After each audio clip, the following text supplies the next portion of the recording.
আপনি যে আর্জেন্টিনার মেসিকে ভালোবাসতেছেন, আপনি কি জানেন সমকামিতার ব্যাপারে যখন কথা উঠলো তখন তার বন্ধু, তার সঙ্গী সাথী যে ছিল, সে যখন সমকামিতার বিরোধিতা করলো তখন তাকে তার টিম থেকে বাদ দিয়ে দিল। আর আপনি সেই সমকামিতার পক্ষপাতিত্ব যে করে তার সাপোর্ট করেন, তাকে ভালোবাসেন, তাকে আইডল মনে করেন, তার জার্সি গায়ে দেন, তার নাম আপনার পিছনে লিখেন, তার পতাকা আপনার বাড়ির উপরে ঝুলে, অথচ ইসলামের পতাকা উড্ডীন রাখার জন্য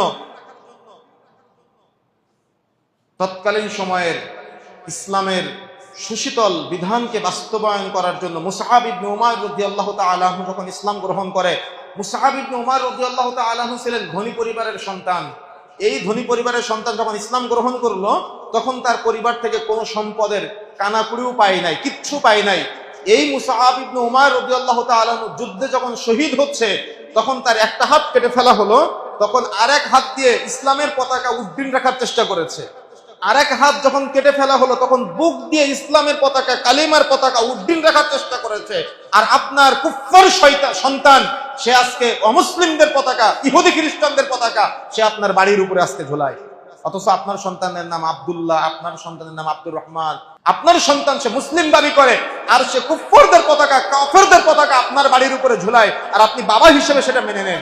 আপনার সন্তান ওই কাফেরদের পতাকা তার গায়ে পরে ঘুরে বেড়ায় আর আপনার সন্তান হিসেবে আপনি তাকে স্বীকৃতি দেন, মূল্যায়ন করেন। অথচ আপনি যান ওই অমুসলিম দেশে আপনার সন্তানকে ঢুকতে দিবেন না, ফকির মনে করে, মিসকিন মনে করে আপনার সন্তানকে। যদি ব্যাংক অ্যাকাউন্টে 40-50 লক্ষ 1 কোটি টাকা না থাকে তাহলে আপনার ভিসা দিবে না, আপনার ট্রানজেকশন না থাকলে আপনার ভিসা দিবে না।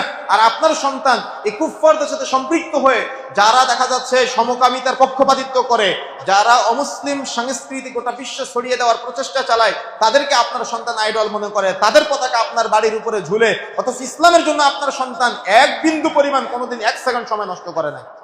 এই সন্তান আপনি রেখে যাচ্ছেন, বলেন তো আপনি মারা যাওয়ার পর আপনার এই সন্তান আপনার জন্য কয়দিন দোয়া করবে? রব্বির হামহুমা কামা রব্বায়ানি সাগীরা দোয়া করতে পারবে? তখনই তো হুজুর ভাড়া করে নিয়ে আসবে দোয়া করার জন্য। কেন? এমন কুলাঙ্গার সন্তান রেখা যাচ্ছেন যে কুফফারদের ভালোবাসে, যে অমুসলিম সংস্কৃতিকে সাপোর্ট করে, অমুসলিম সংস্কৃতি। এমনকি অনেক আমাদের দিনী ভাইয়েরা আছে যাদের আমরা ফেসবুক পোস্টের মাধ্যমে দেখেছি, তারা জাতিকে সতর্ক করতেছে। দেখলাম যে মসজিদে নামাজ পড়তে যাচ্ছে কুফফারদের জামা খচিত, পতাকা খচিত জামা গায়ে দিয়ে সালাত আদায় করতে যাচ্ছে। তারা বুঝাচ্ছে যে আমরা আরেক শ্রেণীর মানুষ বের হয়েছে যারা বলতেছে আমি আর্জেন্টিনার ভক্ত, ফ্রি ফ্রি প্যালেস্টাইন। আরে ভাই, প্যালেস্টাইনে মুসলিমদেরকে হত্যা করার জন্য তারা আর্থিকভাবে সহযোগিতা করে, আর আপনি তার জামা গায়ে দিয়ে লিখতেছেন ফ্রি ফ্রি প্যালেস্টাইন। তার মানে বাহ্যিকভাবে একটা দেখাচ্ছেন, অন্তরে মুনাফিকি করতেছেন।